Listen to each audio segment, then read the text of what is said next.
वासुदेवाय। ॐ नमो भगवते वासुदेवाय।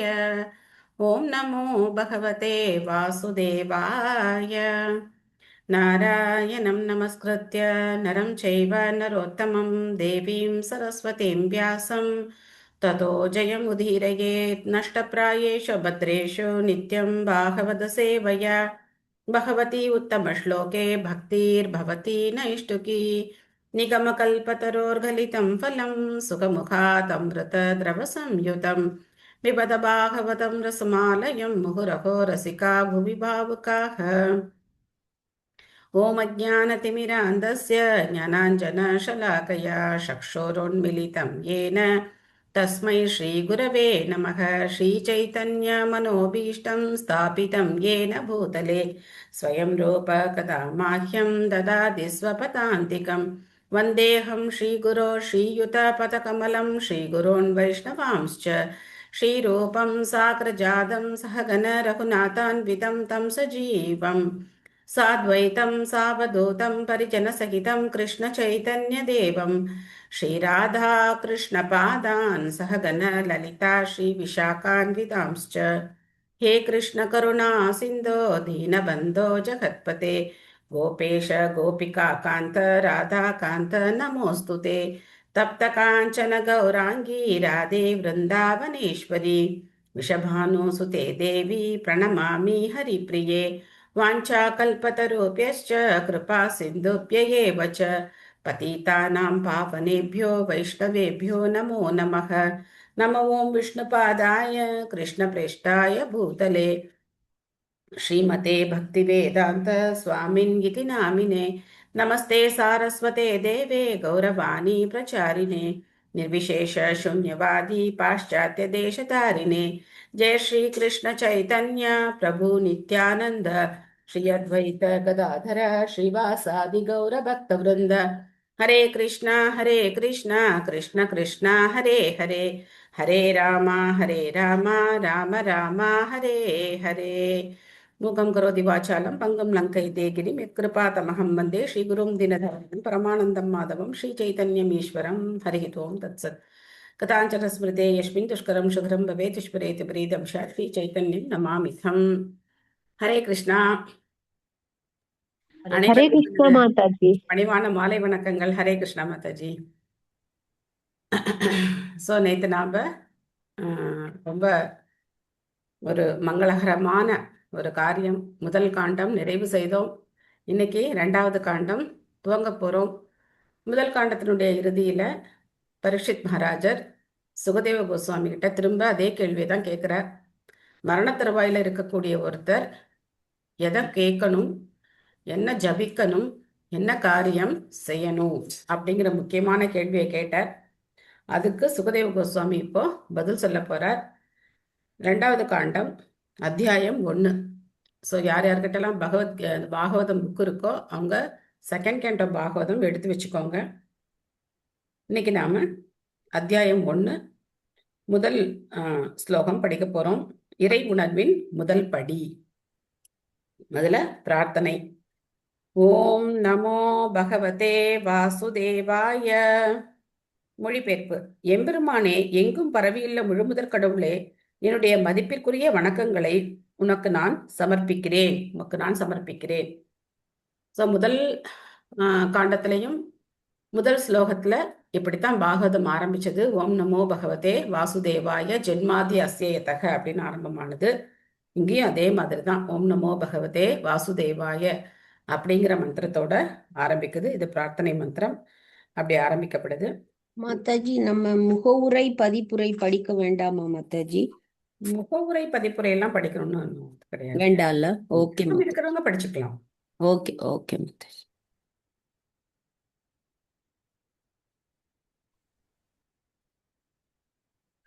பொருளுரை லலிதா மாதாஜி படிக்கிறீங்களா?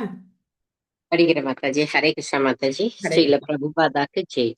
வாசுதேவாய என்பது வாசுதேவரின் புதல்வராக கிருஷ்ணரிடம் என்று பொருள்படும். வாசுதேவன் எனப்படும் கிருஷ்ணநாமத்தை பாடுவதால் தானம், எளிமை, தவம் ஆகியவற்றால் அடையக்கூடிய சிறந்த பலன்களை எல்லாம் ஒருவன் அடையலாம் என்பதால் ஓம் நமோ பகவதே வாசுதேவாய என்ற இந்த மந்திரத்தை பாடுவதன் மூலம் ஸ்ரீமத் பாகவத ஆசிரியரோ அதை பேசுபவரோ அல்லது அதை படிப்பவரோ யாராக இருப்பினும் அவர் எல்லா இன்பங்களுக்கும் பிறப்பிடமாக உள்ள பரமபுருஷராகிய ஸ்ரீ கிருஷ்ணரிடம் மதிப்பிற்குரிய வணக்கங்களை சமர்ப்பிக்கிறார். ஸ்ரீமத் பாகவதத்தின் முதல் காண்டத்தின் படைப்புக்குரிய நியமங்கள் விளக்கப்பட்டுள்ளன. இதனால் படைப்பு என்று முதல் காண்டம் அழைக்கப்படுகிறது. அதுபோலவே இரண்டாம் காண்டம் படைப்பிற்கு பிறகு தோற்றுவிக்கப்படும் பிரபஞ்ச படைப்பு விளக்கப்பட்டுள்ளது. பல்வேறு கிரக அமைப்புகளும் பகவானின் பிரபஞ்ச உடலின் வெவ்வேறு பகுதிகளே என்று இரண்டாம் காண்டம் விவரிக்கிறது. இக்காரணத்திற்காக பிரபஞ்ச தோற்றம் என்று இரண்டாம் காண்டம் அழைக்கப்படுகிறது. இரண்டாம் காண்டத்தில் 10 அத்தியாயங்கள் உள்ளன. இ10 அத்தியாயங்கள் ஸ்ரீமத் பாகவதத்தின் நோக்கமும் இந்நோக்கத்தின் பல்வேறு அறிகுறிகளும் விளக்கப்பட்டுள்ளன. முதல் அத்தியாயத்தில் பகவானின் நாமத்தை பாடுவதன் பெருமைகளை விளக்குவதுடன் பக்குவம் அடையாத பக்தர் பகவானின் பிரபஞ்ச உருவத்தின் மீது தியானம் மேற்கொள்ளக்கூடிய முறைகள் பற்றி குறிப்பிடுகிறது. முதல் பதத்தில் இறக்கும் தருவாயில் ஒருவன் செய்ய வேண்டிய கடமைகளை பற்றி பரீட்சித் மகாராஜனின் கேள்விக்கு சுகதேவ கோஸ்வாமி பதிலளிக்கிறார். சுகதேவ கோஸ்வாமியை வரவேற்பதில் திருப்தியுற்ற பரீட்சித் மகாராஜா கிருஷ்ணரின் நெருங்கிய நண்பராகிய அர்ஜுனனின் சந்ததியில் தோன்றியிருப்பது குறித்து பெருமை கொண்டிருந்தார். பரீட்சித் மகாராஜா எளிமையையும் அடக்கமும் உடையவராக இருந்தார். ஆனால் பாண்டுவின் புத்திரர்களாகிய தமது பாட்டனார்களிடம் பகவான் ஸ்ரீ கிருஷ்ணர் மிகவும் அன்பு கொண்டிருந்ததை குறித்து, குறிப்பாக தமது சொந்த பாட்டனாராகிய அர்ஜுனனிடம் கிருஷ்ணர் வைத்திருந்த பிரத்யேக அன்பை அறிந்து பரீட்சித் மகாராஜா தமது மகிழ்ச்சியை தெரிவித்தார். பரீட்சித் மகாராஜனின் வம்சத்தின் மீது ஸ்ரீகிருஷ்ணர் எப்போதும் திருப்தி கொண்டவராக இருந்ததால் பரீட்சித் மகாராஜா இறக்கும் தருவாயில் தன்னுணர்வு பாதையில் அவருக்கு உதவுவதற்காக அவரிடம் சுகதேவ கோஸ்வாமி அனுப்பப்பட்டார். பரீட்சித் மகாராஜா அவரது பிள்ளை பிராயத்தில் இருந்தே பகவான் ஸ்ரீ கிருஷ்ணரின் பக்தராக இருந்து வந்தார். ஆகவே கிருஷ்ணரிடம் அவருக்கு இயற்கையாகவே அன்பு இருந்தது. அவரது பக்தி சுகதேவ கோஸ்வாமியால் உணர முடிந்தது. எனவே அரசனின் கடமை பற்றி கேள்விகளை அவர் வரவேற்றார். பகவான் ஸ்ரீ கிருஷ்ணரை வழிபடுவதே எல்லா ஜீவராசிகளுக்கும் முடிவான கடமை என்பதை அரசன் குறிப்பிட்டதால் அவரது எண்ணத்தை சுகதேவ கோஸ்வாமி வரவேற்று பின்வருமாறு கூறினார். கிருஷ்ணரை பற்றிய கேள்வியை நீர் எழுப்பியதால் உமது கேள்வி பெரும் புகழுக்கு ஆகும். முதல் பதத்தின் மொழிபெயர்ப்பு பின்வருமாறு. Hare Krishna Mataji. Thank you Mataji. Hare Krishna. Thank you Mataji. So பிரபுபாதர் நமக்கு அந்த முதல் காண்டத்தினுடைய இறுதி விஷயங்களை திரும்ப நமக்கு ஞாபகப்படுத்துறார். என்ன பரீட்சித் மகாராஜா கேட்டார், அதுக்கு சுகதேவ கோஸ்வாமி எப்படி சந்தோஷப்பட்டு இப்போ பதில் சொல்ல போறார் அப்படிங்கிறத நம்ம பார்க்குறோம். இந்த செகண்ட் கேண்டோல மொத்தம் 10 அத்தியாயங்கள் தான் இருக்கு. ரொம்ப சின்ன canto. 12th canto, second canto, இந்த 2 கேண்டோவும் ரொம்ப சின்ன கேண்டோ. 12th கேண்டோ இதை விட சின்னது. செகண்ட் கேண்டோல 10 அத்தியாயங்கள் இருக்கு. ஸோ இந்த 10 அத்தியாயங்கள்லையும் கதையெல்லாம் ஒன்றும் கிடையாது. முழுக்க முழுக்க தத்துவங்கள், படைப்பை பற்றிய விஷயங்கள் தான் இருக்கு. அதனால ஃபர்ஸ்ட் கேண்டோ மாதிரி இது சில பேருக்கு ரொம்ப இன்ட்ரெஸ்டிங்காகவும் இருக்காது. ஆனால் நாம் என்ன செய்யணும், படைப்பையும் தெரிஞ்சுக்கணும். பகவானுடைய லீலைகளில் இதுவும் முக்கியமான லீலை, படைப்பு லீலையும் முக்கியமான லீலை. படைப்பை பற்றி எதுக்காக தெரிஞ்சுக்கணும் நம்ம அப்படின்னாக்க, அந்த படைப்பில் தான் நம்ம இருக்கோம். பகவானுடைய படைப்புல தான் நம்ம இந்த பூமியில தான் நம்ம இருக்கோம். அதனால இத பகவான் எப்படி கிரியேட் பண்ணியிருக்காரு அப்படின்னு தெரிஞ்சுக்கும் போது நம்ம மேல பகவானுக்கு இருக்கிற அலாதியான அன்பை நம்ம தெரிஞ்சுக்கலாம். மாதாஜி, மாதாஜி உங்கள்கிட்ட விஷயம் ஷேர் பண்ணணும் மாதாஜி. மாதாஜி இப்பதான் நம்ம வீட்டுக்கு நான் வீடியோலே காமிக்கிறேன் மாதாஜி. வந்திருக்காரு பாருங்க மாதாஜி, வந்திருக்காரு மாதாஜி. ஓ ஆல்டரா? Super super. கரெக்டா பாகவத கிளாஸ் ஸ்டார்ட் பண்ணி பாகவதம் வந்தாங்க. பஞ்சதத்துவ சுவாமி போட்டோ வீட்டுல வச்சு பூஜிக்கணும்னு நீங்க சொன்னீங்க இல்லையா, அதனால நானும் பாகவதம் செட்டு ஆர்டர் பண்ண அந்த மாதாஜி கிட்டே கேட்டிருந்தேன். மாதாஜி, ம். எனக்கு வீட்ல வச்சு பூஜை பண்ண பிரபுபாதா போட்டோ, அந்த 5 சாமி அவங்க போட்டோ எல்லாம் வேணும் அப்படின்னு சொல்லி கேட்டிருந்தேன் மாதாஜி. அவங்க ம். வந்து உனக்கு நான் கிஃப்டாவே அனுப்பி வைக்கிறேன். திருப்பாலை இஸ்கான்ல உங்களுக்காக ஒரே ஒரு போட்டோ தான் ஃப்ரேம் தான் இருந்தது. அதை ம். நான் என்னோட கிஃப்டா நீங்க வச்சுக்கோங்கன்னு சொல்லி இப்பதான் கைக்கு ரிசீவ் பண்ணாங்க. அந்த மாதாஜிட்ட பேசிட்டு நான் எங்க மாதாஜிட்டையும் நான் ஷேர் பண்றேன் அப்படின்னு சொல்லிட்டு குரூப்ல ஷேர் பண்றேன்னு உடனே வந்தேன் மாதாஜி. சரி சரி சரி. ரொம்ப சந்தோஷம். பஞ்சதத்துவ பகவானுக்கு ஜெய், குரு பரம்பராக்கு ஜெய், ஸ்ரீல பிரபுபாதிக்கு ஜெய், கௌர் பிரேமநந்தே, ஹரி ஹரி போல். தேங்க்யூ மாதாஜி. ஒவ்வொருடைய வாழ்க்கையிலயும் இதெல்லாம் வந்து ரொம்ப ஆனந்தமான தருணங்கள். நம்ம தேன்மொழி மாதிரி பாத்தீங்கன்னா அவங்களுக்கு இன்னைக்குதான் வந்து பாகவதம் செட்டு வந்ததுன்னு சொல்லி அவங்களும் பூஜை பண்ணி போட்டிருக்காங்க. சோ இன்னைக்கு நம்ம கங்க்ராட்ஸ் ஆரம்பிக்கிறோம், இன்னைக்கு அவங்களும் போட்டிருக்காங்க. இந்த மாதிரி பகவான் வந்து நமக்கு எல்லா வித இதுதான் ரெசிப்ரோகேஷன். அதாவது பகவானுடைய அன்பு அவர் எப்படி வெளிப்படுத்துறார், நம்ம கிட்ட அவர் வந்து நான் இருக்கேன் உனக்காக அப்படின்னு சொல்லி நம்ம கிட்ட அவருடைய அன்பை வந்து அவர் வெளிப்படுத்துறார். Thank you Mataji, Hemalatha Mataji, Thenmozhi thank you Mataji. Mataji. Hare Krishna Thank you, Mataji. Mataji. Hare Krishna, Mataji. Hare Krishna Mataji. Thank you Mataji. இந்த Thank you. தேன்மொழி மாதாஜிக்கு கங்க்ராட்ஸ் மாதாஜி. எல்லாருக்கும் ரொம்ப Thank நன்றி you, மாதாஜி. ஓகே. ஸோ இந்த ஸ்ரீமத் பாகவதம் செகண்ட் கேண்டோ ரொம்ப பிலோசபிக்கலா இருக்கும். ஆனாலும் நம்ம என்ன பண்ணணும், ரொம்ப ஆர்வத்தோட இந்த தத்துவங்களை நாம தெரிஞ்சுக்கணும். அப்படி தெரிஞ்சுக்கும் போது பகவான் நமக்காக இந்த உலகத்தை எப்படி எப்படியெல்லாம் படைச்சு நம்ம மேல எத்தனை அன்பு இருந்தா நமக்கு இந்த மாதிரி ஒரு அற்புதமான இடத்த கொடுத்திருப்பார் அப்படின்னு நமக்கு தெரியும். இல்லைன்னு சொன்னா நம்ம என்ன நினைப்போம், இதெல்லாம் நம்ம அனுபவிக்கிறதுக்காக இருக்கு, இதெல்லாம் ஏகப்பட்ட குறை சொல்லிக்கிட்டே நம்ம உட்காந்துருப்போம். அந்த மாதிரி இல்லாம இங்க இருக்கிற எல்லா விஷயங்களையும் பகவானுடைய சேவைக்காக நம்ம பயன்படுத்தணும். ஸோ இதில் பிக்சர்ஸ்லாம் நிறைய இருக்கு. இந்த பிக்சர்ஸ்லாம் அந்தந்த ஸ்லோகம் வரும்போது நம்ம கண்டிப்பா எடுத்து பார்க்கணும். பார்க்கும்போது நமக்கு தெரியும். ஓகே, அடுத்தது பதம் 1 படிக்கலாம். ஸ்ரீ சுக உவாச்ச வரியான் ஏஷதே பிரசன்னக கிருதோ லோகஹிதம் நிருப ஆத்மவித் சம்மதக பும்சாம் ஸ்ரத்தவ்யாதிஷு யகப் பரஹ. மொழிபெயர்ப்பு. ஸ்ரீ சுகதேவ கோஸ்வாமி கூறினார், என் அன்பிற்குரிய அரசரே, உமது கேள்வி எல்லா வகையான மக்களுக்கும் மிகவும் நன்மை பயக்கக்கூடியதாக இருப்பதால் அது பெரும் புகழுக்கு உரியதாகும். இந்த கேள்விக்கு உரிய பதில் கேட்பதற்குரிய முக்கியமான விஷயமாகையால் எல்லா ஆன்மீகங்களாலும் இது அங்கீகரிக்கப்பட்டுள்ளது. இதே மாதிரி 6 கேள்விகளை முனிவர்கள் கேட்ட போதும் சூத கோஸ்வாமி அவங்களுக்கும் அதே தான் சொன்னார். கிருஷ்ண சம்பிரண்ணோ அப்படின்னு சொன்னார். கிருஷ்ண சம்ஸ்பிரஷ்னோ அப்படின்னு கேட்டார். அதாவது கிருஷ்ணரை பற்றி நீங்க கேட்டிருக்கிறதுனால இது ரொம்ப மங்களகரமானது அப்படின்னு சொன்னார். அதே மாதிரி இங்கேயும் வந்து சுகதேவ கோஸ்வாமி பரீட்சித் மகாராஜரை புகழ்ந்து சொல்றார், இது உங்களுக்கு மட்டும் கிடையாது, உலக மக்கள் எல்லாருக்குமே நன்மை தரக்கூடியது. ஏன்னா அவ்வளவு முக்கியமான கேள்வியை நீங்க கேட்டிருக்கீங்க அப்படின்னு சொல்றார். பொருளுரை மீனா மாதாஜி படிக்கிறீங்களா?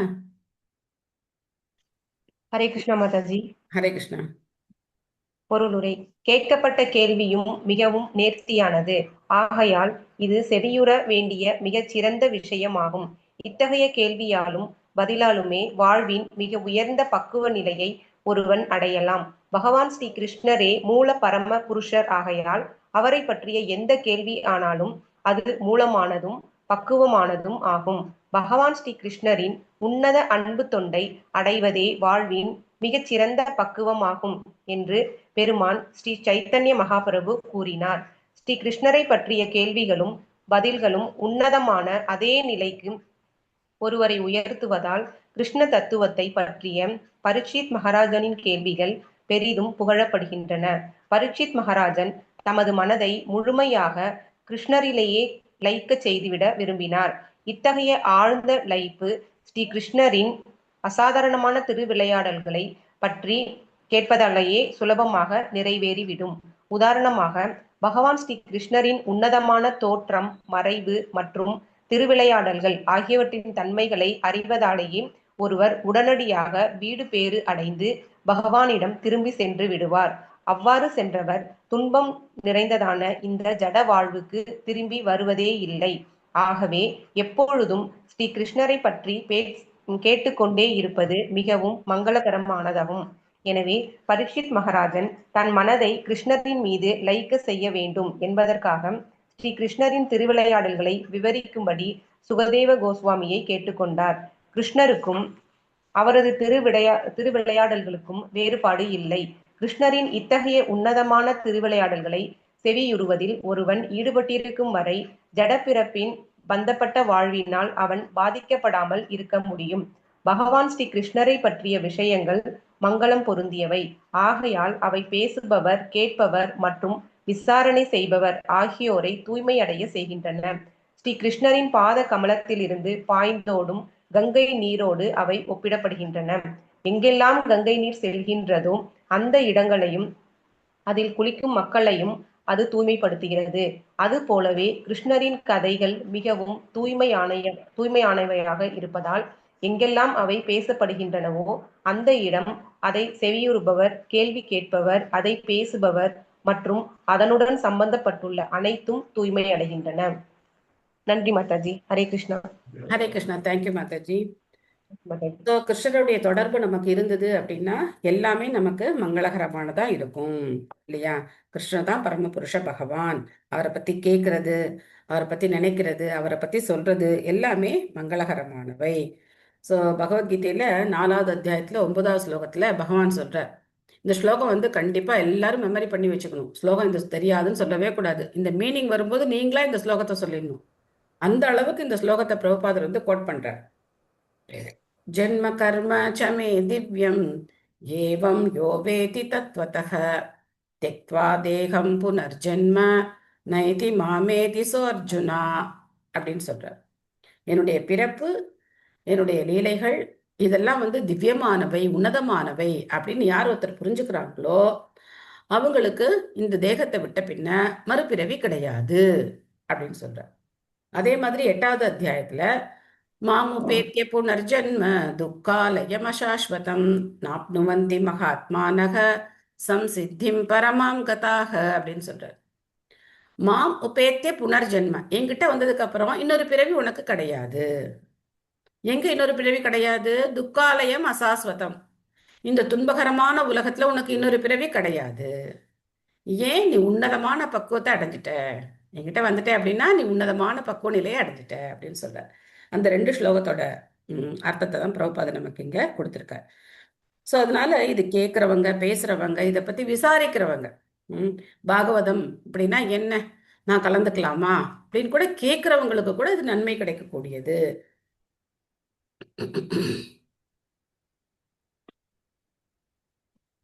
எந்த அத்தியாயம் படிக்கிறோம்? இது வந்து 2வது காண்டம். 2வது காண்டத்துல முதல் அத்தியாயம் படிக்கிறோம். முதல் அத்தியாயத்துல முதல் ஸ்லோகம் படிச்சிருக்கோம். 2வது காண்டம் முதல் அத்தியாயம் முதல் ஸ்லோகம் படிச்சிருக்கோம். தேங்க்யூ மாதாஜி. தேங்க்யூ. டிஸ்டர்ப் பண்ண வேணாம் மாதாஜி. ஓகே, இப்போ வந்து 2வது ஸ்லோகம் படிக்க போறோம். ஸ்ரோதவ்யாதீனி ராஜேந்திர நிருணாம் சந்தி சஹஸ்ரசஹ அபஸ்யதாமாத்ம தத்துவம் கிருஹேஷு கிருஹமேதினாம். இப்போ என்ன சொல்றார் சுகதேவ கோஸ்வாமி இந்த ஸ்லோகத்துல அப்படின்னாக்க, முதல்ல பகவானை பத்தி கேட்காதவங்களை பத்தி சொல்றார். இவர் என்ன சொன்னார்? பரீட்சித் மகாராஜருடைய கேள்வி, நான் எதை கேட்கணும், எந்த மந்திரத்தை ஜபம் பண்ணணும், நான் என்ன செய்யணும்னு கேட்டார் இல்லையா? இப்போ இவர் பதிலை எப்படி ஆரம்பிக்கிறார் அப்படின்னா, கேட்காதவங்க வேற என்ன விஷயங்களை கேட்குறாங்க. பகவானை பத்தி கேட்கறதுடைய புகழ முதல் ஸ்லோகத்துல சொல்லிட்டாரு. அப்படி கேட்காதவங்க என்ன செய்றாங்க அப்படின்னு சொல்றார். மகாராஜனே, முடிவான உண்மையின் ஞானத்தை பற்றி அறிந்திராத காரணத்தால் ஜட வாழ்வுக்காக மனதை பறிகொடுத்தவர்கள் செவியுறுவதற்காக மனித சமுதாயத்தில் பல விஷயங்கள் உள்ளன. ஸ்ரோதவ்ய அப்படின்னா கேட்கறது இல்லையா? ஸ்ரோதவ்யாதீனி ராஜேந்திர நிருணாம் சந்தி சஹஸ்ரசக, ஆயிரக்கணக்கான விஷயங்கள் இருக்கு அவங்களுக்கு. நமக்கு ஒரு விஷயம்தான், நமக்கு ஒரே விஷயம்தான். என்ன விஷயம்? கிருஷ்ணரை பத்தி கேட்கிற ஒரே விஷயம்தான். ஆனா கிருஷ்ணரை பத்தி கேட்காதவங்களுக்கு ஆயிரக்கணக்கான விஷயங்கள் இருக்கான். சந்தி சஹஸ்ரசத அப்படின்னு சொல்ற. சோ இந்த பொருளுடைய விமலாதேவி மதிச்சு படிக்கிறீங்களா? ஹரே கிருஷ்ண மாதாஜி. ஹரே கிருஷ்ணா. இல்ல பிரபுபாதருக்கு ஜெய். இல்லறவாசிகளுக்கு பொருந்தும் வகையில் 2 பெயர்கள் வேத நூல்களில் உள்ளன. ஒன்று கிரகஸ்தன், மற்றது கிரகமேதி. மனைவி மக்களுடன் இணைந்து வாழ்ந்தாலும் முடிவான உண்மையை அறிவதற்காக ஆன்மீக வாழ்வை மேற்கொண்டுள்ளவர்கள் கிரகஸ்தர்கள் எனப்படுவர். ஆனால் கிரகமேதிகளோ குடும்ப அங்கத்தினர்களின் நன்மைக்காக மட்டும் வாழ்பவர்கள் ஆவர். இவ்வாறு இணைந்தோ அல்லது பரவலாகவோ வாழும் இவர்கள் பிறரிடம் போராமை கொண்டவர்கள் ஆவர். எனவே ஒரு கிரகமேதி மற்றொரு கிரகமேதியுடன் நல்லுறவுடன் வாழ மாட்டான்.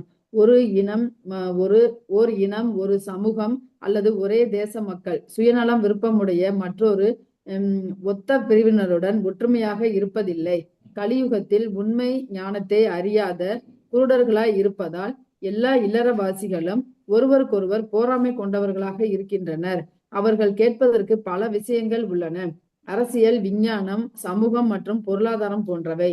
ஆனால் அறிவு பற்றாக்குறையின் காரணமாக பிறப்பு, இறப்பு, மூப்பு, நோய் எனப்படும் வாழ்வின் முடிவான துன்பங்களை பற்றிய கேள்வியை அவர்கள் ஒதுக்கி வைத்து விடுகின்றனர்.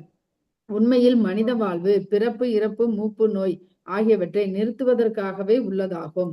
ஆனால் ஜட இயற்கையின் மாயையால் கவரப்பட்டுள்ள கிரகமேதிகள் தன்னுணர்வை பற்றிய அனைத்தையும் மறந்து விடுகின்றனர். வீடு பேறு அடைந்து பகவானின் திருத்தலத்திற்கு திரும்புவதே வாழ்வின் பிரச்சனைகளிலிருந்து விடுபடுவதற்குரிய முடிவான வழியாகும். இவ்வாறாக பகவத்கீதையில் 8.16 குறிப்பிடப்பட்டிருப்பதை போல் ஜட இருப்பின் துன்பங்களாகிய பிறப்பு, இறப்பு, மூப்பு மற்றும் நோய் ஆகியவை விளக்கப்படுகின்றன.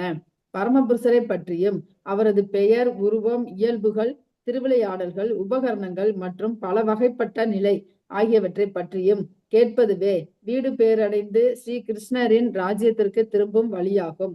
மூடர்கள் இதை அறிவதில்லை. நிரந்தரம் இல்லாதவர்களின் பெயர், உருவம் போன்றவைகளை பற்றி கேட்க அவர்கள் விரும்புகின்றனர். கேட்க வேண்டும் என்னும் மனோபாவத்தை முடிவான நன்மை பயக்கும் வகையில் பயன்படுத்திக் கொள்வது எப்படி என்பதை அவர்கள் அறியவில்லை. தவறான வழியில் அவர்கள் செலுத்தப்பட்டிருப்பதை போல் இறுதி உண்மையின் பெயர், உருவம் மற்றும் இயல்புகள் போன்றவைகளின் மீது சில தவறான இலக்கியங்களை அவர்களும் உண்டாக்குகின்றனர். எனவே பிறரிடம் போராமை கொள்வதற்கென்றே வாழும் கிரகமேதியை போல் ஒருவன் ஆகக்கூடாது. சாஸ்திர விதிகளுக்கு இணங்க உண்மையான குடும்பஸ்தனாக ஒருவன் ஆக வேண்டும். ஹரே கிருஷ்ணா. நன்றி மாதாஜி. ஹரே கிருஷ்ணா. ஸோ 2 விதமான குடும்ப வாழ்க்கை நடத்துறவங்க இருக்காங்க. ஒருத்தர் யாரு? கிரகமேதி, ஒருத்தர் கிரகஸ்தர். இந்த 2 பேருக்கும் வார்த்தையில பாத்தீங்கன்னா ஒரே வார்த்தை வருது பாருங்க, கிரகங்கிற வார்த்தை வருது. கிரகம்னா வீடுன்னு அர்த்தம் இல்லையா? வீடு. அப்ப நம்ம இருக்கக்கூடிய கிரகம், கிரகலட்சுமி அப்படின்னு சொல்றோம் மனைவிய. அப்போ அந்த வீட்டுல வாழக்கூடிய முறையில என்ன இருக்கு? மாற்றம் இருக்கு. ஒருத்தர் கிரகமேதியா வாழ்றாங்க, ஒருத்தர் கிரகஸ்தரா வாழ்றாங்க. கிரகமேதியுடைய வாழ்க்கை அவங்க வீட்டுல எது முக்கியமா இருக்கும், எதுக்கு முக்கியத்துவம் இருக்கும் அப்படின்னா பெரிய டிவிக்கு முக்கியத்துவம் இருக்கும். அது எப்ப பார்த்தாலும் ஏதாவது பேசிக்கிட்டே இருக்கும், அழுதுகிட்டே இருக்கும், அது ஏதாவது கண்ணா பின்னான்னு டான்ஸ் ஆடிக்கிட்டு இருக்கும். இதுதான் அதுல ஓடிக்கிட்டே இருக்கும் இல்லையா? அதை எல்லாரும் உட்காந்து பார்த்துட்டு இருப்பாங்க, இல்லை பார்க்காம இருப்பாங்க. பார்க்குறாங்களோ பார்க்கலையோ அது என்ன பண்ணணும்? அது ஓடிக்கிட்டே இருக்கணும். இந்த அனுபவம் இருக்கா உங்களுக்கு? நம்ம பார்க்குறோமோ பார்க்கலையோ அது ஓடிக்கிட்டே இருக்கணும். அவள் வீட்டுக்கு யாராவது வந்தால் கூட திரும்பி கூட பார்க்க மாட்டாங்க, இல்லைன்னா கையில் செல்ஃபோன் இருக்குது, அதை வச்சுட்டு உட்காந்துருப்பாங்க. ஸோ இது கிரகமேதி வாழ்க்கை. கிரகஸ்த வாழ்க்கைனா என்ன அர்த்தம் அப்படின்னா பகவான மையமா வச்சு வாழக்கூடிய வாழ்க்கை கிரகஸ்த வாழ்க்கை. அப்போ இந்த கிரகஸ்த ஆசிரமம், இதுவும் ஒரு ஆசிரமம். ஆசிரமம்னா அங்க பகவான் முக்கியமான அம்சமா இருக்கணும். அங்க பகவான் தான் மெயின். அவர் நம்ம வீட்டுல முக்கிய நபர், அவர் தான் முதன்மையான நபர். நம்ம வீட்டுல யார் முதன்மையான நபர்? கிருஷ்ணர் தான் முதன்மையான நபர். அப்போ அவருக்கு நைவேத்தியம் பண்றது, அவருக்கு பூஜை பண்றது, அவரை பத்தி படிக்கிறது, அவரை பத்தி பேசுறது, அவருடைய நாமத்தை ஜபம் பண்றது, இதெல்லாம் தான் நம்முடைய காரியங்களா இருக்கணும். இதெல்லாம் இப்போ நம்ம கிரகஸ்தர்களா இருந்தாலும் சரி, ஆனா கிரகமேதிகளா இருந்தா சமைக்க கூட மாட்டாங்க. அவங்க எல்லாம் ஆர்டர் பண்ணி சாப்பிட்டுக்குவாங்க. இப்ப இருக்கிற காலகட்டத்துல, இப்ப இருக்கிற காலத்துல பெண்கள் யாரும் சமைக்கிறதுக்கெல்லாம் விரும்புறது கிடையாது இல்லையா? அது ஒரு தனி கதையா போயிட்டு இருக்கு.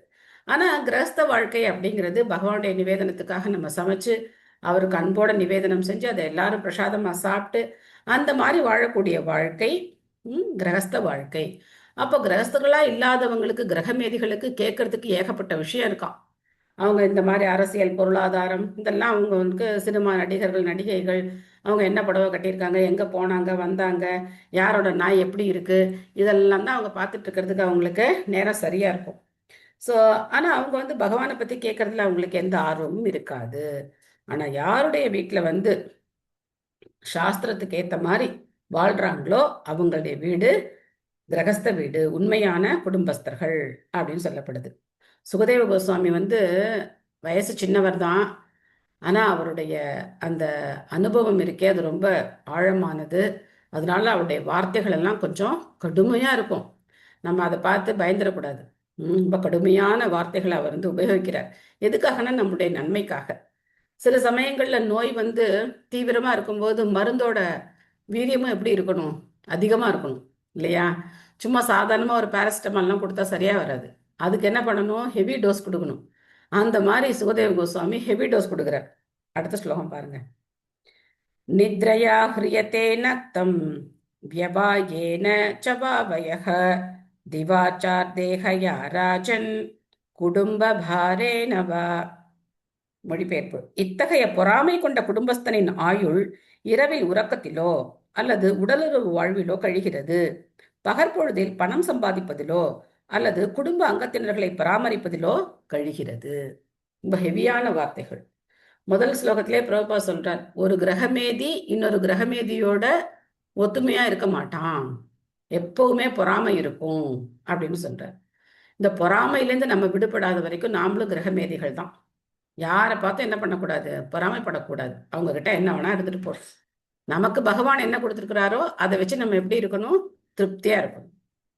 நமக்கு என்ன தேவையோ அதை அடையறதுக்கு நம்ம முயற்சிக்கலாம். ஆனா அது கிடைக்கல அப்படிங்கிறதுக்காக மற்றவங்களை பார்த்து நம்ம என்ன செய்யக்கூடாது? பொறாமைப்படக்கூடாது. யார்கிட்ட வேணா என்ன வேணா இருக்கட்டும், நம்ம அதை பத்தி எல்லாம் நம்ம நினைக்கவே கூடாது. அவங்களுக்கு அது கிடைக்கணும்ன்றது கிடைச்சிருக்கு. நமக்கு என்ன கிடைக்கணுமோ அதை பகவான் நம்ம கொடுக்குறார். அதை வச்சு நம்ம பகவானுக்கு எப்படி சேவை செஞ்சு நம்ம சந்தோஷமா இருக்கிறதுன்னு பார்க்கணும். அதை விட்டுட்டு அவங்க பைக் வாங்கிட்டாங்க, நம்மளால பைக் வாங்க முடியல, அவங்க வீடு கட்டிட்டாங்க, நம்மளால வீடு கட்ட முடியல, அவங்க அந்த பள்ளிக்கூடத்துல பெரிய பள்ளிக்கூடத்துல பசங்களை படிக்க வைக்கிறாங்க, நம்மளால படிக்க வைக்க முடியல, இப்படிலாம் ஏங்கிக்கிட்டே எல்லாம் இருக்கக்கூடாது. நமக்கு என்ன இருக்கோ, பகவான் நம்ம கிட்ட என்ன கொடுத்துருக்கிறாரோ அதை வச்சு நம்ம எப்படி சந்தோஷமா சிறப்பா வாழ்ந்து, பகவான் நம்ம வீட்டுல இருக்காரு, நம்ம எல்லாம் சந்தோஷமா இருக்கும்போது அவருக்கு எப்படி இருக்கும்? அவருக்கு ரொம்ப சந்தோஷமா இருக்கும். நான் இவ்வளவு கொடுத்துருக்கேன், நான் கொடுத்துறதை வச்சு இவங்க எல்லாம் ரொம்ப சந்தோஷமா இருக்காங்க அப்படின்னு சொல்லி அவருக்கு ரொம்ப சந்தோஷமா இருக்கும். எப்ப பார்த்தாலும் நம்ம குறைப்பட்டுக்கிட்டே இருந்தோம் அப்படின்னா அவருக்கு எப்படி இருக்கும்? நான் இவ்வளவு கொடுத்துருக்கேன், இதை வச்சு அவங்களுக்கு சந்தோஷமா இருக்க தெரியலையே அப்படின்னு நினைப்பாரா? நினைக்க மாட்டாரா? அதனால அவர் என்ன நமக்கு கொடுத்துருக்காரோ அதை வச்சு நாம சந்தோஷமா இருந்தா அந்த பொறாமையிலேருந்து விடுபடலாம். அப்போ இந்த முக்கியமான ஒரு பிரச்சனை என்ன பிரச்சனை? ஒண்ணு இரவுல தூங்கிடுறாங்க, இல்லைன்னா காமத்துல கழிக்கிறாங்க, இல்லை அப்படின்னாக்கா பகல் பொழுதுல குடும்பத்தை காப்பாற்றணும் அப்படின்னு சொல்லி இன்னைக்கு ஆண் பெண் 2 பேரும் ஓடுறாங்க. கடைசியில பார்த்தாங்க அப்படின்னா குழந்தைங்களுக்காக சொல்லுவாங்க, அந்த குழந்தைக்காக நேரம் கொடுக்க மாட்டாங்க. பணம் கொடுத்து என்ன பண்றது? அந்த குழந்தைக்கு தேவையானது என்ன? தாயுடைய அன்பு, தாயுடைய அந்த அருகாமை, தாயுடைய அந்த பராமரிப்பு, இதுதான் குழந்தைக்கு தேவை. ஆனா அதை கொடுக்க மாட்டாங்க. அதை கொடுக்காம இவங்களுடைய மன திருப்திக்காக, இவங்களுடைய சொந்த விருப்பத்துக்காக ஓடிக்கிட்டே இருப்பாங்க. அவங்களால வீட்டுல உட்கார முடியல, ஆனா சாக்கு யாரை பத்தி சொல்ல வேண்டியது? குழந்தைய பத்தி சொல்ல வேண்டியது. குழந்தைக்காக நான் சம்பாதிக்கிறேன் அப்படின்னு சொல்லிக்குவாங்க. இதெல்லாம் உண்மையே கிடையாது. ஸோ அதனால நமக்கு என்ன பகவான் கொடுத்துருக்கிறாரோ அதை வச்சு நம்ம திருப்தியா வாழ்ந்தோம் அப்படின்னா இந்த பிரச்சனையிலேருந்து நாம தப்பிக்கலாம். சுபமலர் மாதாஜி படிக்கிறீங்களா? படிக்கிற மாதாஜி. ஹரே கிருஷ்ணா. பொருளுரை. தற்பொழுதுள்ள மனித நாகரிகம் இரவில் உறக்கம் மற்றும் உடலுறவு வாழ்வையும் பகல் நேரத்தில் பணம் சம்பாதித்து அதை குடும்பத்தினருக்காக செலவிடுவதையும் முக்கிய கொள்கைகளாக கொண்டுள்ளது. இதை போன்ற மனித நாகரிகம் பாகவத தத்துவத்தால் நிந்திக்கப்பட்டுள்ளது. மனித வாழ்வென்பது ஜடம் மற்றும் ஆன்மீக ஆத்மா ஆகியவற்றின் கலப்பு ஆகையால் ஜட கலங்கத்தில் இருப்பதையே வேதங்களின் அறிவு முறை இலக்காக கொண்டுள்ளது. இந்நோக்கத்திற்காக உள்ள அறிவு ஆத்ம தத்துவம் என்று அழைக்கப்படுகிறது. ஜட வாழ்வில் அதிக ஈடுபாடு கொண்டுள்ளவர்கள் இந்த அறிவை பற்றி அறியாதவர்களாகவும் ஜட இன்பத்துக்கான பொருளாதார முன்னேற்றத்தில் அதிக ஆர்வம் கொண்டவர்களாகவும் இருக்கின்றனர். இத்தகைய பௌதிகவாதிகள் பலநோக்கு கருமிகள் என்று அழைக்கப்படுகின்றனர். இவர்களுக்கு ஒழுங்குபடுத்தப்பட்ட பொருளாதார முன்னேற்றமோ அல்லது உடலுறவு வாழ்வுக்காக பெண்களின் உறவோ அனுமதிக்கப்படுகிறது. கருமிகளை விட உயர்ந்த நிலையில் உள்ளவர்களான ஞானிகள், யோகிகள் மற்றும் பக்தர்கள் உடலுறவு வாழ்விலிருந்து உறுதியாக தடை விதிக்கப்பட்டுள்ளனர். கருமிகள் ஏறக்குறைய ஆத்ம தத்துவ அறிவு இல்லாதவர்களாக இருக்கின்றனர். இவ்வாறாக அவர்களுடைய வாழ்வு ஆன்மீக லாபம் இல்லாமலேயே கழிக்கப்படுகிறது. பொருளாதார முன்னேற்றத்திற்காக கடினமாக உழைப்பதற்காகவோ அல்லது நாய் பன்றிகளைப் போல் உடலுறவு வாழ்வில் ஈடுபடுத்துவதற்காகவோ மனித வாழ்வு இல்லை. அது குறிப்பாக ஜட வாழ்வின் பிரச்சனைகள் மற்றும் அவற்றால் விளையும் துன்பங்கள் ஆகியவற்றிலிருந்து விடுபடுவதற்காக உள்ளதாகும். எனவே கருமிகள் இரவில் உறக்கம் மற்றும் உடலுறவு வாழ்விலும் பகற்பொழுதில் கடினமாக உழைத்து பொருளீட்டுவதிலும் அதன் பின் ஜட வாழ்வின் தரத்தை உயர்த்தி கொள்ள முயல்வதிலும் தங்கள் விலைமதிப்பற்ற மனித வாழ்வை வீணாக்குகின்றனர். இங்கு ஜட வாழ்வு முறை சுருக்கமாக விளக்கப்பட்டுள்ளது. மேலும் மனித வாழ்வு எனும் வரத்தை மனிதன் எவ்வாறு முட்டாள்தனமாக வீணாக்குகிறான் என்பது பின்வருமாறு விளக்கப்பட்டுள்ளது. நன்றி மாதாஜி. ஹரே ஹரே கிருஷ்ணா. கிருஷ்ணா. தேங்க்யூ மாதாஜி. இதை பார்த்தீங்கன்னா உலக போக்குக்கும் பிரபுபாத பொருளுரைக்கும் எப்படி வித்தியாசம் இருக்குன்னு நம்ம நினைக்கலாம். இந்த உலகத்துல யார் உயர்ந்தவர்கள் அப்படின்னா, யார் வந்து கடினமா உழைச்சு, யார் வந்து பொருளாதாரத்துல ரொம்ப முன்னேறி ரொம்ப பெரிய பணக்காரங்களா இருக்காங்களோ அவங்களுக்கு என்ன இருக்கு, நிறைய மதிப்பு, பெரிய பெருமை, புகழெல்லாம் இருக்கு இல்லையா? ஆனா பிரபுபாதர் என்ன சொல்றார், மனித வாழ்வை வீணாக்குகிறார்கள் அப்படின்னு சொல்றார். இதுக்காக நம்ம உழைக்கக்கூடாது, சம்பாதிக்க கூடாதுலாம் கிடையாது. நமக்கு எதுக்கு நேரம் இருக்கணும், இந்த இந்த ஃபார்முலாவை நம்ம புரிஞ்சுக்கணும். எனக்கு 16 மாலை ஜபம் பண்ணணும், 1 மணி நேரமோ 2 மணி நேரமோ நான் பகவானை பத்தின விஷயங்களை கேட்கணும், படிக்கணும், அப்புறம் பகவானுக்கு நிவேதனம் பண்ணணும். இந்த 3 காரியத்துக்கு எனக்கு நேரம் இருந்து மற்ற நேரத்தை நான் என்ன பண்ணலாம், பணம் சம்பாதிக்கலாம். இந்த 3 காரியத்துக்கு நேரம் இல்லாம பணம் சம்பாதிக்க கூடாது. 16 மாலை ஜபம் பண்றதுக்கு நேரம் இல்லை, பகவானை பத்தி கேட்கறதுக்கு நேரம் இல்லை, ஒன்றுத்துக்கும் எனக்கு நேரம் இல்லை. எதுக்கு மட்டும் நேரம் இருக்கு, எனக்கு ஓடுறதுக்கு மட்டும் நேரம் இருக்கு, வேலை வேலை வேலை வேலைன்னு ஓடுறதுக்கு மட்டும் நேரம் இருக்கு அப்படின்னா அந்த வாழ்க்கையில பிரயோஜனம் கிடையாது. ஆனா அந்த மாதிரி ஓடக்கூடிய சூழ்நிலையில இருக்கக்கூடிய பக்தர்களும் என்ன பண்றாங்க அப்படின்னாக்க, அப்போ அவங்களுக்கு கிடைக்கிற நேரத்துல எப்படியாவது இந்த 16 மாலையும் ஜபம் பண்ணிடுறாங்க. ஸோ அந்த மாதிரி ஒரு சூழ்நிலை கண்டிப்பா அந்த மாதிரி இருந்தே ஆகணும் அப்படின்னு இருக்கக்கூடிய பக்தர்களும் இருக்காங்க, இல்லைன்னு நான் சொல்லலை. ஆனா பொதுவா நம்மளுடைய அந்த ஃபார்முலா அப்படிங்கிறது இதுதான். கிருஷ்ண பக்திக்காக நேரத்தை ஒதுக்கணும். 8 மணி நேரம் உழைப்பு இருந்தா போதும். ஒரு மனிதனுக்கு 8 மணி நேரம் உழைப்பு இருந்தா போதும். மீதி இருக்கக்கூடிய நேரங்கள்ல நம்ம வேஸ்ட் பண்ணாம அதை பகவானுடைய சேவைக்கு நம்ம பயன்படுத்தணும். நாம ஜபம் பண்றது, அதுக்கப்புறம் பகவத்கீதை பாகவதங்களை நம்ம படிக்கிறது, கேட்கறது, மற்றவங்களுக்கு பிரச்சாரம் பண்றது, இதுக்கான நேரத்தை நம்ம ஒதுக்கணும் அப்படின்னா நாம சம்பாதிச்சு நம்ம குடும்பத்தை காப்பாத்துறதுலாம் எந்த தவறும் கிடையாது. அதை நல்லா புரிஞ்சுக்கணும். அதுக்கப்புறம் இன்னொரு விஷயம், இங்க வந்து இந்த குடும்ப உறவு அப்படின்னு வரும்போது கணவன் மனைவிக்குள்ள உறவை பத்தி இங்கே கடுமையான வார்த்தைகள் சொல்லப்பட்டிருக்கு. 2 பேரும் பக்தர்களா இருந்து, இப்ப கணவன் மனைவி 2 பேரும் பாகவதம் கேட்கிறாங்கன்னு வச்சுக்கோங்க, அவங்களுக்குள்ள ஒரு கருத்து ஒற்றுமை ஏற்பட்டு, ஓகே குழந்தை பெற்றுக்கிறதுக்காக மட்டும்தான் நம்ம இணையணும், இல்லைன்னா நம்ம இணைய தேவையில்லை அப்படின்னு 2 பேரும் கருத்து ஒற்றுமை வந்து அவங்க வந்து இருந்தாங்க அப்படின்னா அது ரொம்ப உன்னதமானது. அப்படி இல்லாம கணவன் மட்டும் கேட்கிறாரு, இல்ல மனைவி மட்டும் கேட்கிறாங்க, இன்னொரு பார்ட்னருக்கு இது தெரியாது அப்படின்னா நாம விட்டு கொடுத்து தான் போகணும். அந்த இடத்துல என்ன பண்ணக்கூடாது, முரண்டு பிடிக்க முடியாது. அப்ப என்ன ஆயிடும், அவங்களுக்கு கோவம் தான் வரும். ஒண்ணு மனைவிக்கு கோவம் வரும், இல்ல கணவனுக்கு கோவம் வரும். நீ இந்த வகுப்புக்கெல்லாம் போக வேண்டாம், இஸ்கானுக்கே போக வேண்டாம் அப்படின்னு சொல்லி தடை போட்டுருவாங்க. ஸோ அதையும் நாம புரிஞ்சுக்கணும். 2 பேரும் கேட்டாங்க அப்படின்னா 2 பேருக்கும் ஒரு கருத்து ஒற்றுமை, அப்படி கேட்டா கூட 2 பேருக்கும் கருத்து ஒற்றுமை வரணும். ஆமா இவ்வளோ படிச்சிருக்கோம், இவ்வளோ பார்க்குறோம், இவ்வளோ கேட்குறோம், இது தேவையில்லை நமக்கு அப்படின்னு சொல்லி அவங்க அதை வந்து என்ன பண்ணணும் அப்படின்னா, இயற்கையா பகவான் மேல அந்த பிரீத்தி ஏற்பட்டு விட்டாங்கன்னா அப்படின்னாக்கா அது உயர்ந்தது. அது இல்லாம செயற்கையா நம்ம வந்து கணவன் வந்து மனைவியை தடுக்கக்கூடாது, மனைவி கணவனை தடுக்கக்கூடாது. இதை நம்ம நல்லா புரிஞ்சுக்கணும். ஏன்னா நிறைய பேர் ஆரம்ப கோளாறுல என்ன பண்ணிடுவாங்க அப்படின்னாக்கா, இந்த மாதிரி ஏதாவது ஒரு பிரச்சனையில போய் மாட்டிக்குவாங்க. அந்த மாதிரி பிரச்சனையிலலாம் நம்ம வந்து போய் மாட்டக்கூடாது. ஏன்னா 2 பேருக்கும் புரிஞ்சுது அப்படின்னா அந்த காரியத்தை செய்யறது ரொம்ப சுலபம்.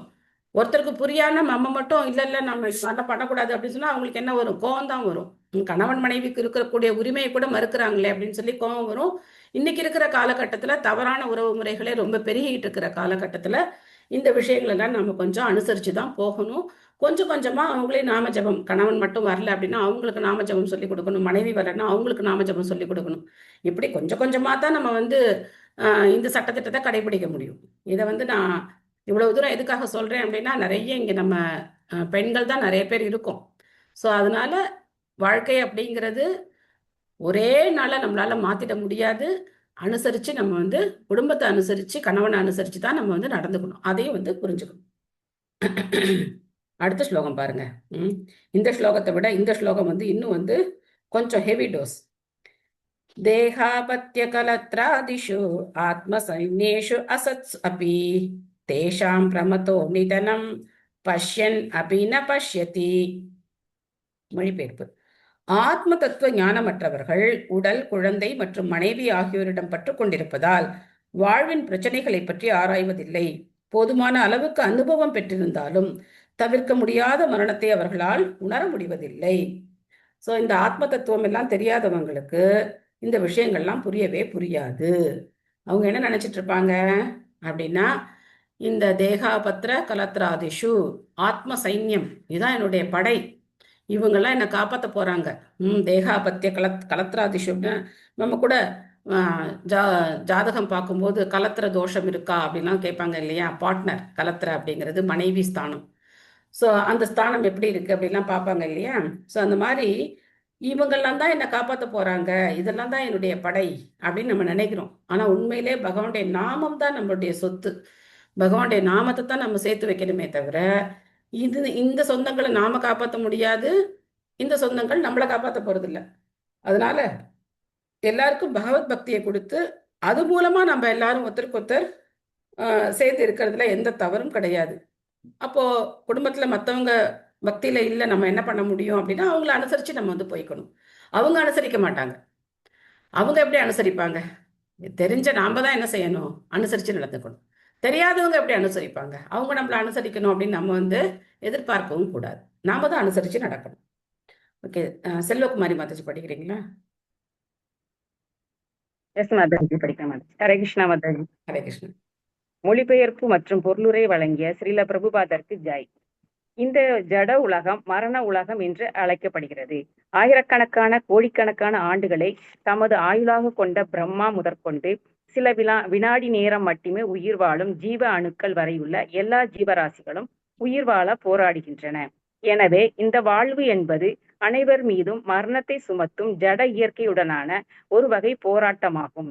மனித உருவிலுள்ள ஜீவராசி வாழ்வின் மிகப்பெரிய இப்போராட்டத்தை பற்றிய புத்துணர்வுக்கு வருவதற்கு போதுமான தகுதியுடையவனாக இருக்கிறான்.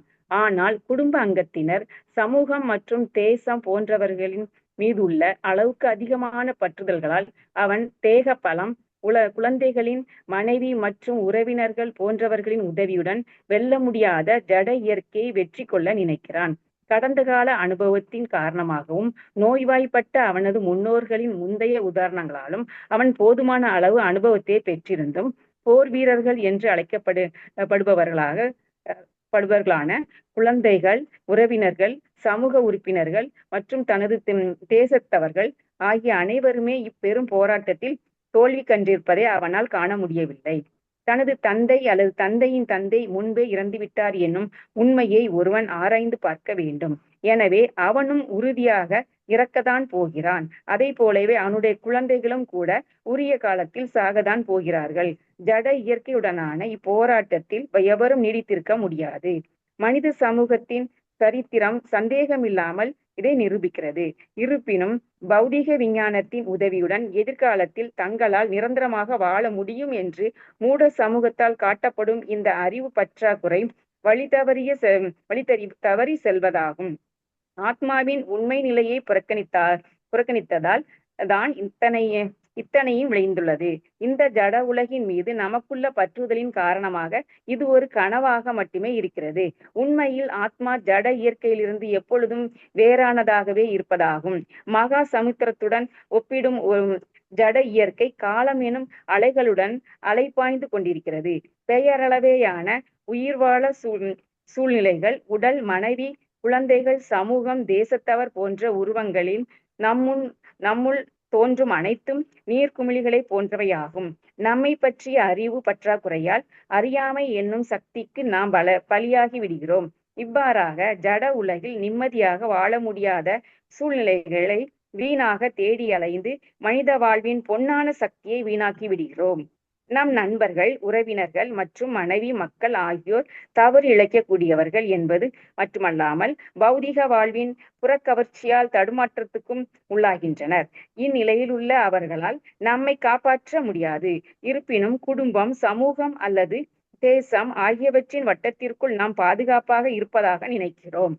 மனித நாகரிகத்தின் ஜட முன்னேற்றமெல்லாம் உயிரற்ற ஓர் உடலை அலங்காரம் செய்வதை போன்றதாகும். அனைவரும் சில தினங்கள் மட்டும் சிறகடித்து பறக்கக்கூடிய பிணங்களே யாவர். இருப்பினும் மனித வாழ்வின் சக்தி அனைத்தும் பிணத்தை அலங்கரிப்பதிலேயே வீணாக்கப்படுகிறது.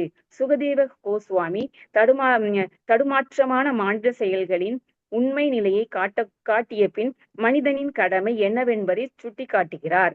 ஆத்ம தத்துவ அறிவை பெறாதவர்கள் தப்பாக வழி நடத்தப்பட்டுள்ளனர். ஆனால் பகவத் பக்தர்களாய் இருப்பவர்களும் உன்னத அறிவை பற்றிய பக்குவமான உணர்வை உடையவர்களும் தடுமாற்றத்திற்கு ஆளாவதில்லை. Hare Krishna Mataji. Thank you Hare Mataji. Krishna. Thank you Mataji. So இந்த பொருள் எல்லாம் பார்த்து பயந்து போயிடாதீங்க. இதெல்லாம் தான் உண்மை, நிதர்சனமான உண்மைகள். ஆனால் நமக்கு இதெல்லாம் கொஞ்சம் முதல் தடவை கேட்கும்போது கஷ்டமா இருக்கும். ஏன்னா நம்ம ஜட வாழ்க்கை தான் வாழ்க்கை, இந்த உடலை பராமரிக்கிறது தான் வாழ்க்கை அப்படிங்கிற எண்ணத்திலேயே இருக்கும். அதனால இந்த மாதிரி கொஞ்சம் ஹார்ஷான ட்ரீட்மெண்ட் வந்து தேவைப்படுது. ஒரு கதை ஒன்று, நீங்கள் இந்த கதையை ஏற்கனவே கேட்டிருப்பீங்க. ஒரு சமயத்தில் பாண்டவர்கள் வனவாசத்தில் இருக்கும்போது யுதிஷ்டிர மகாராஜருக்கு ரொம்ப தாகமாக இருக்கு. அப்போ உடனே அவர் வந்து அர்ஜுனன் கிட்ட சொல்றார், எனக்கு ரொம்ப தாகமாக இருக்கு, கொஞ்சம் தண்ணி எடுத்துட்டு வா அப்படின்னு சொல்றார். முதல்ல நகுல சகாதேவர்கள் என்ன பண்றாங்க, நாங்க போய் தண்ணி கொண்டு வரோம் அப்படின்னு சொல்லிட்டு போறாங்க. போனவங்கள திரும்ப காணவே காணும், வரவே இல்லை. அப்போ பீமன் போறார். பீமன் போய் கொஞ்ச நேரம் ஆகுது, பீமனையும் காணும். அதுக்கப்புறம் உடனே அர்ஜுனன் வந்து இல்ல இல்ல நான் போய் பார்க்கறேன் அப்படின்னு சொல்லிட்டு அர்ஜுனன் போறார். போன அர்ஜுனனையும் காணும். அதுக்கப்புறம் யுதிஷ்டிர மகாராஜர் இவங்க 4 பேரையும் தேடி போறார். இந்த கதையை கேட்டிருக்கீங்களா? கேட்டது இல்லையா? ஒரு டம் நீங்க இது சில இது பேர் கேள்வி யக்ஷ பிரசனம். கரெக்டா ஸோ அப்படி அவர் போறார். யுதிஷ்டிர மகாராஜர் போய் பார்க்கும்போது ஒரு குளக்கரையில 4 பேரும் மயங்கி கிடக்காங்க. அப்போ யுதிஷ்டிர மகாராஜருக்கு ரொம்ப ஆச்சரியமா இருக்கு, யார் வந்து இவங்களை இந்த மாதிரி பண்ண முடியும்? ஏன்னா எல்லாரும் ஒவ்வொருத்தரும் ஒவ்வொரு கலையில ரொம்ப சிறந்தவங்க. அவங்கள யாராலையும் வந்து இந்த மாதிரி மயக்கமடையெல்லாம் செய்யவே முடியாது. பாண்டவர்கள் அப்பேற்பட்ட சக்தி வாய்ந்தவங்க. அப்போ யுதிஷ்டிரருக்கு இதை பார்க்கும்போது ரொம்ப ஆச்சரியமா இருக்கு. சரின்னு சொல்லி அவரும் அந்த குளத்துலேருந்து தண்ணி எடுத்து அவங்களெல்லாம் தெளிவிக்கலாம் அப்படின்னு நினைச்சு தண்ணியை தொட போகும்போது அப்போ அந்த குளத்துல இருக்கிறது அந்த ஒரு யக்ஷன் வந்து பேசுறார். அவர் வந்து என்ன சொல்றாரு அப்படின்னா, நான் இந்த குளத்துக்கு உரிமையாளன், என்னுடைய அனுமதி இல்லாமல் என்ன பண்ண முடியாது, தண்ணி எடுக்க முடியாது அப்படின்னு சொல்றார். அப்போ யுதிஷ்டிர மகாராஜரும் சொல்றாரு, சரி நீங்க என்ன சொல்றீங்க, எனக்கு வந்து என்னுடைய தம்பிகள் 4 பேர் இந்த மாதிரி இருக்காங்களே, அவங்கள நான் காப்பாத்தி ஆகணுமே அப்படின்னு சொல்லும்போது அப்போ அந்த யக்ஷன் சொல்றார், என்னுடைய கேள்விகளுக்கெல்லாம் நீ சரியான பதில் சொன்ன அப்படின்னாக்க இந்த தண்ணி நீ எடுத்துக்கலாம். ஆனா உன்னுடைய தம்பிகள் யாரும் என்னை வந்து சட்டை பண்ணல, அவங்க பாட்டுக்கு நான் சொல்றதை கேட்காம எடுத்துக்கிட்டாங்க, மயக்கம் போட்டு விழுந்துட்டாங்க அப்படின்னு சொல்றார். அது சரி உங்க கேள்வி என்ன அப்படின்னு சொல்லி கேட்கிறார். அந்த யக்ஷனும் 100 கேள்விகளை அவர்கிட்ட கேட்கிறாரு. எல்லாத்துக்கும் இவர் சரியான பதில சொல்லிட்டே வர்றார். அப்போ முக்கியமான ஒரு கேள்வி, இங்க நமக்கு தொடர்புடைய ஒரு கேள்வி என்ன அப்படின்னு பார்த்தோம் அப்படின்னா, உலகத்திலேயே ஆச்சரியமான விஷயம் எது அப்படின்னு கேட்கிறார். அப்போ யுதிஷ்டிர மகாராஜர் என்ன பதில் சொல்றார் அப்படின்னா, ஒரு மனுஷன் தன் கண்ணு முன்னாடி பார்க்கறான், தன்னுடைய முன்னோர்கள் இறந்து போறதை பார்க்கறான், தன் கூட இருக்கிறவங்க இறந்து போறதை பார்க்கறான், ஒவ்வொரு நிமிஷமும் இங்க மரணம் தான் இருக்கு அப்படிங்கிறத பார்க்கறான். அப்படி பார்த்ததுக்கு அப்புறமும் அவனுக்கு என்ன புரியல, நாமளும் ஒரு நாள் இந்த மாதிரி மரணம் அடைவோம் அப்படின்னு அவனுக்கு புரியல. அவன் மட்டும் என்ன நினைக்கிறான், இவங்கெல்லாம் தான் இறக்க போறாங்க, நான் சாஸ்வதமா இருக்க போறேன் அப்படின்னு அவன் நினைக்கிறான். அதுதான் ரொம்ப ஆச்சரியமான விஷயம் அப்படின்னு சொல்றார். அகனி அகனிச்ச பூதானி அப்படின்னு ஒரு ஸ்லோகம் வரும். ஸோ அந்த மகாபாரதத்துல இந்த ஸ்லோகம் இருக்கு. ஆயிரக்கணக்கான பேர் இறக்கிறத பார்க்கறான், தனக்கு முன்னாடி பார்க்கறான். ஆனா அவன் மட்டும் என்ன நினைச்சுக்கிறான், எனக்கு மரணம்லாம் வரப்போறது இல்லை அப்படிங்கிற மாதிரி அவனுடைய வாழ்க்கை இருக்கு அப்படின்னு சொல்றான். ஸோ அந்த மாதிரி இங்க பிரபுபா சொல்றார், நமக்கு முன்னாடி முன்னோர்கள் எல்லாம் போயிருக்க, எத்தனையோ ராஜ்யங்கள் எத்தனையோ பேரரசுகள் இருந்து எல்லாம் ஒண்ணுமே இல்லாம அழிஞ்சு போயிருக்காங்க. ஆனா எதுக்காக இந்த அகம்பாவம் பிடிச்சு ஆடணும்? பகவானுடைய நாமத்தை சொல்லி பணிவோடு அவருக்கு சேவை செஞ்சு நம்ம சந்தோஷமா இருக்கலாமே, பகவானுடைய ராஜ்யத்துக்கு போறதுக்கான காரியத்தை பார்க்கலாமே. அதை விட்டுட்டு எதுக்காக இந்த மாதிரி ஒரு மனோபாவம் நமக்கு வரணும் அப்படிங்கிறத நாம யோசிச்சு பார்க்கணும். சோ இதுதான் பிரச்சனை அப்படிங்கறத சொல்லிட்டு இப்ப 5வது ஸ்லோகத்துல என்ன சொல்றார்? தஸ்மாத். தஸ்மாத் அப்படின்னா எனவே, தேர்ஃபோர் அப்படின்னா என்ன அர்த்தம்? முன்னாடி சொன்ன விஷயங்கள்லாம் இத்தனை பிரச்சனைகள் இருக்குப்பா. கிரகமேதிகள் அவங்க கேட்கறதுக்கு பகவானை தவிர ஆயிரக்கணக்கான விஷயங்கள் இருக்கு. அவங்க குடும்பம், மனைவி, குழந்தைகள் இவங்கெல்லாம் தான் அவங்களை காப்பாற்ற நினைக்கிறாங்க. ஸோ இந்த மாதிரி இருக்கிறவங்களை எல்லாம் விட்டுட்டு நீ என்ன செய்யணும்? இந்த பிரச்சனைகள்லாம் இருக்கு. தஸ்மாத் எனவே என்ன செய்யணும்? தஸ்மாத் பாரத சர்வாத்மா பகவான் ஈஸ்வரோ ஹரிஹி ஸ்ரதவ்ய கீர்த்திதவ்யஸ்ச ஸ்மர்த்தவ்யஸ் இச்சதோ பயம் அப்படிங்கிறார். வரதகுல தோன்றலே எல்லா துன்பங்களிலிருந்து விடுபட விருப்பம் கொண்டுள்ள ஒருவன் பரமாத்மாவும் ஆளுநரும் எல்லா துன்பங்களிலிருந்தும் காப்பவருமான முழுமுதற் கடவுளை பற்றி செவியுறவும் துதிக்கவும் அவரை நினைவில் கொள்ளவும் வேண்டும். ஏன்னா இவங்க யாரும் காப்பாற்ற மாட்டாங்கன்னு சொல்லியாச்சு, குடும்ப உறுப்பினர்கள் யாரும் நம்மளை காப்பாற்ற மாட்டாங்கன்னு சொல்லியாச்சு. அப்ப யார் காப்பாற்ற போறான்னா அந்த பகவான் தான் காப்பாற்ற போறார். அதனால அவரை பத்தி ஸ்ரதவ்ய கீர்த்திதவ்யஸ்ச ஸ்மர்த்தவ்ய சேச்சுதோ பயம் அப்படின்னு சொல்றார். இது ரொம்ப முக்கியமான விஷயம். ஏன்னா முன்னாடி பரீட்சித் மகாராஜுடைய கேள்வியிலே இதுதான் வந்தது, நான் எதை கேட்கணும் அப்படின்னு கேட்டார் இல்லையா? அதே வார்த்தை பாருங்க, ஸ்ரதவ்ய. எதை கேட்கணும்? பகவானை பத்தி தான். ஈஸ்வரோ ஹரிஹி, பரமபுருஷ பகவானான ஹரியை பத்தி தான் நம்ம கேட்கணும் அப்படின்னு சொல்றார். மைத்திலி மாதாஜி படிக்கிறீங்களா?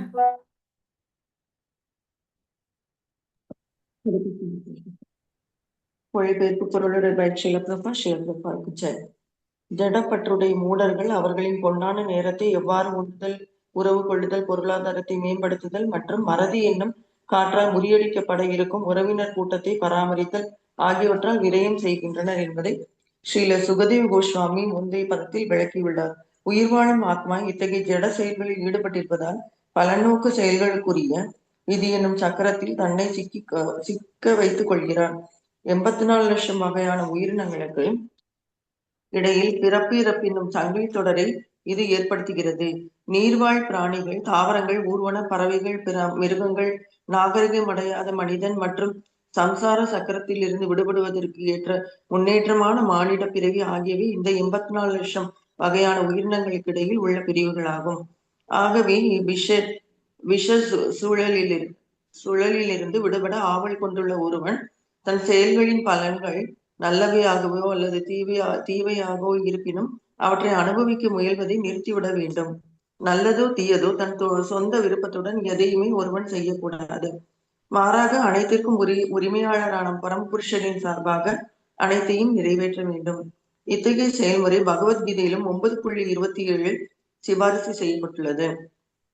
பகவான் ஸ்ரீ கிருஷ்ணருக்காக செயலாற்ற வேண்டும் என்ற உபதேசம் அதில் அளிக்கப்பட்டுள்ளது. எனவே முதலில் ஒருவன் பகவானை பற்றி கேட்டறிய வேண்டும். கவனத்துடன் முழுமையாக கேட்டறிந்த பின் பகவானின் திருவிளையாடல்களை அவன் போற்றி புகழ வேண்டும். இதனால் பகவான் ஸ்ரீ கிருஷ்ணரின் திவ்ய தன்மையை இடைவிடாமல் நினைவில் நிறுத்துவது சாத்தியமாகும்.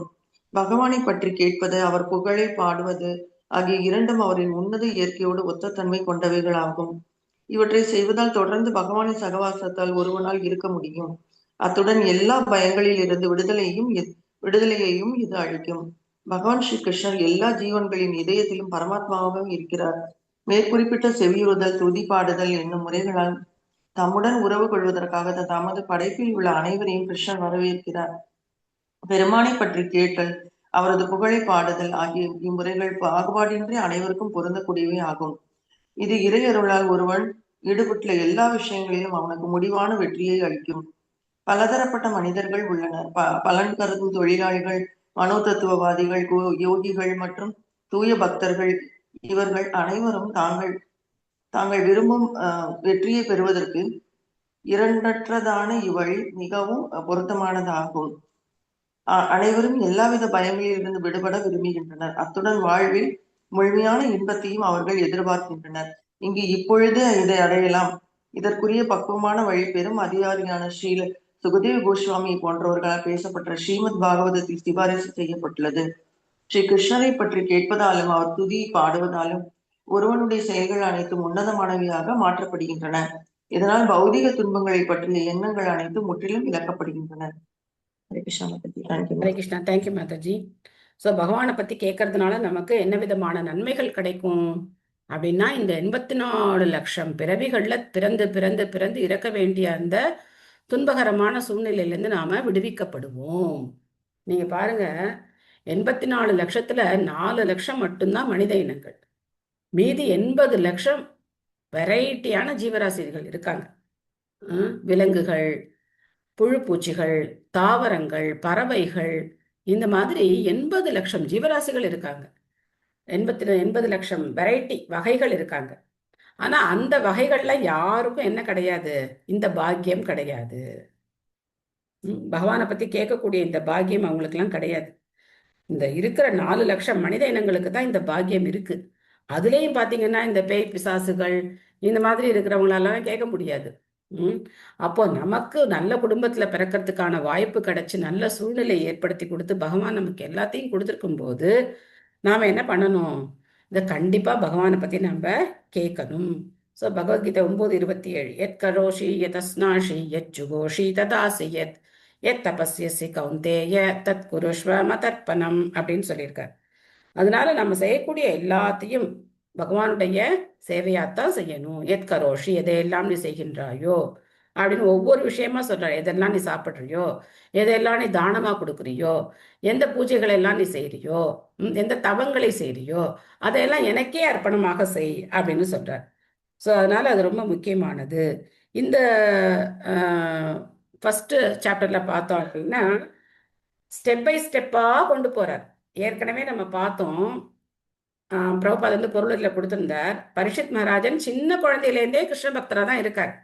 அவர் வந்து நம்மள மாதிரி இப்போ பகவத்கீதா 18 டேஸ்லாம் கேட்டு அதுக்கப்புறம் அவர் பக்தி பாதைக்கு வந்தார்லாம் கிடையாது. அவர் பிறந்ததுலேருந்தே எப்படி இருக்கார், பக்தனா பக்தர்கள் குடும்பத்துல தான் பிறந்தார், அவர் பக்தரா தான் இருக்கார். இருந்தாலும் எல்லாருடைய நன்மைக்காகவும் சொல்லும்போது ஆரம்பத்திலேருந்து சொல்லிக் கொடுக்குறார் சுகதேவ கோஸ்வாமி. அதனால்தான் இறை உணர்வில் முதற்படி அப்படிங்கிறது இந்த சாப்டரோட பேரு. அது எப்படி ஆரம்பிக்க போகுது, எப்படி பண்ண போறாங்க அப்படிங்கறத நம்ம அடுத்தடுத்து பார்க்கலாம்.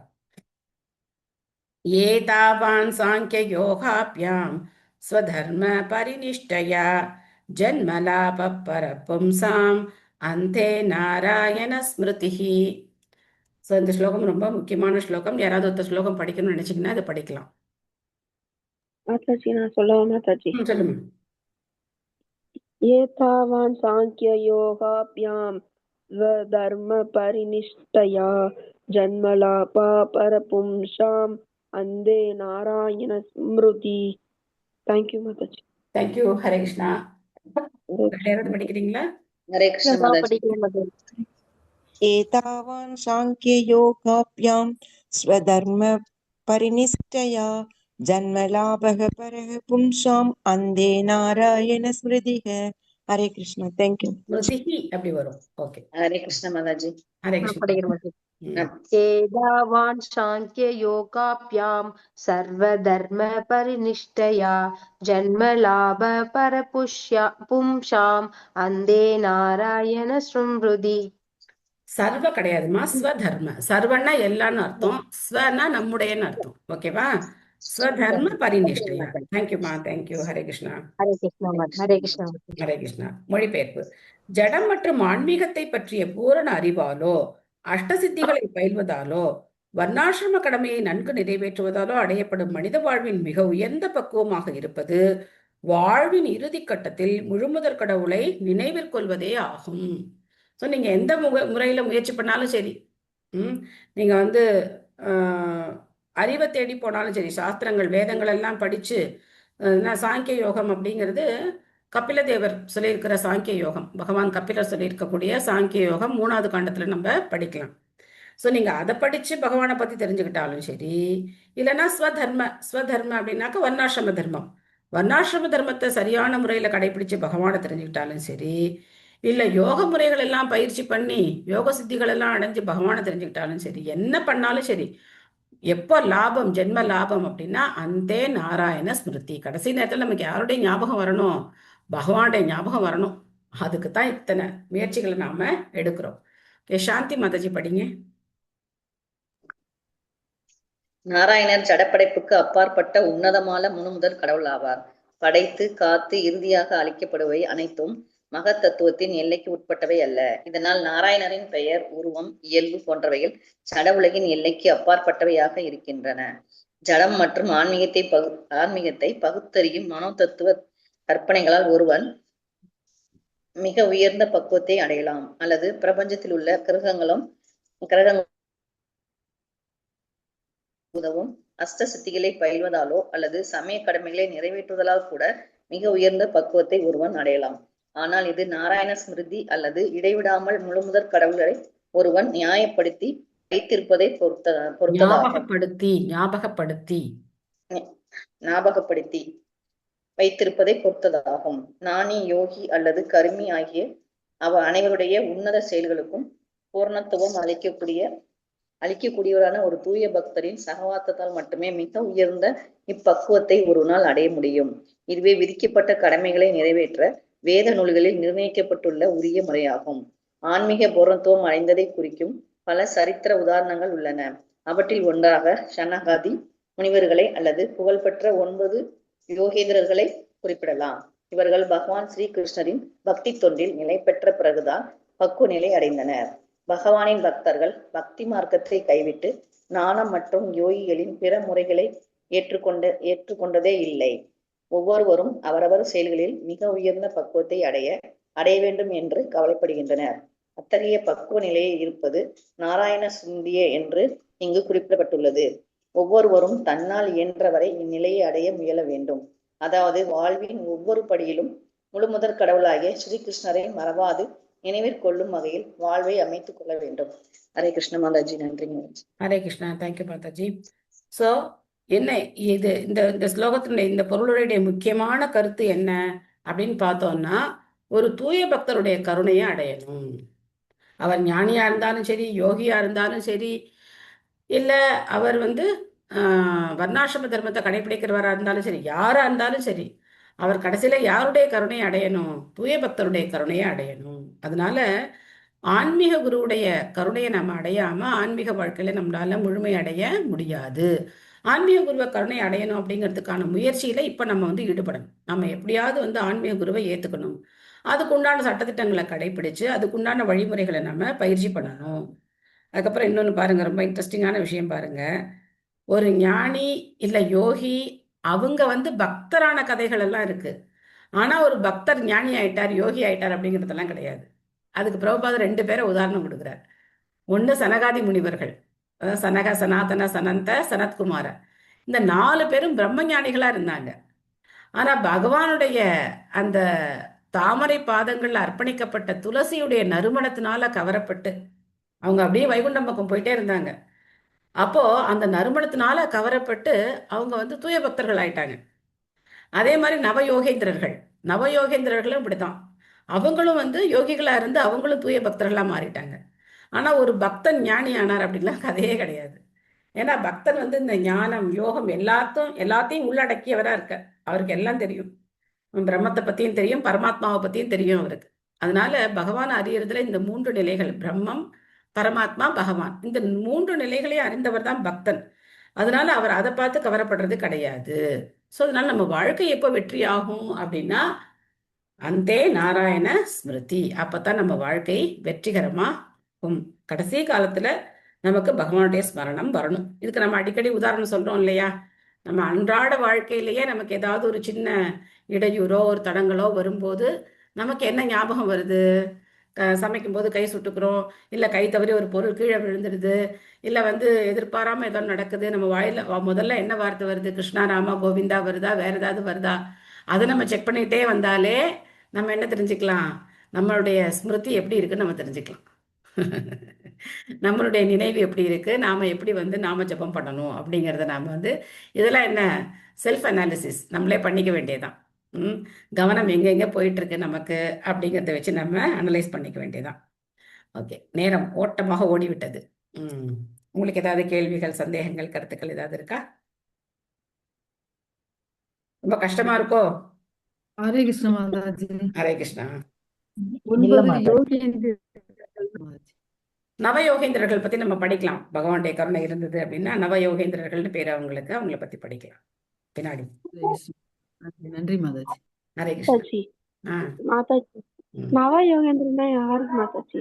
அவங்க 9 பேர் மாதாஜி. நான் சொன்ன 9 பேரு அங்க கிருஷ்ண பக்தர்களா மாதாஜி?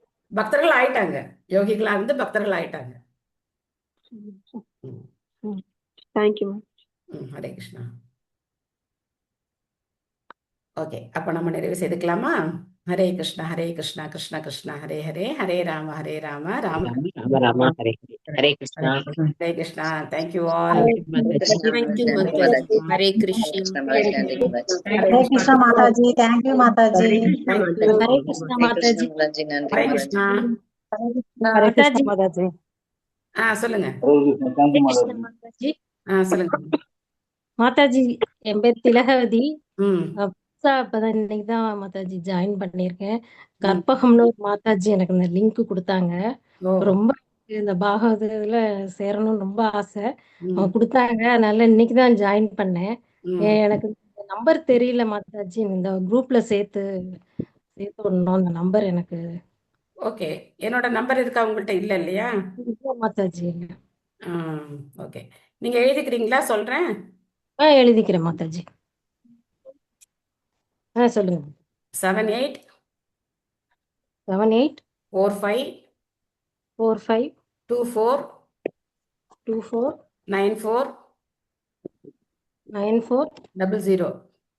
00. தேங்க்யூ மாதாஜி. நீங்க வந்து ஒரு ஹரே கிருஷ்ணா போட்டு விடுங்க, நான் உங்களை வந்து சேர்த்து விட்றேன். சரிங்க மாதாஜி. என்கிட்ட புக்கு இல்ல, பாகவத புக்கு. ம். லைப்ல ஏதாவது வாங்குறதுக்கு முயற்சி பண்றேன் மாதாஜி. ஆனா பரவாயில்ல, இந்த கேக்குறதே சரி. தேங்க்யூ.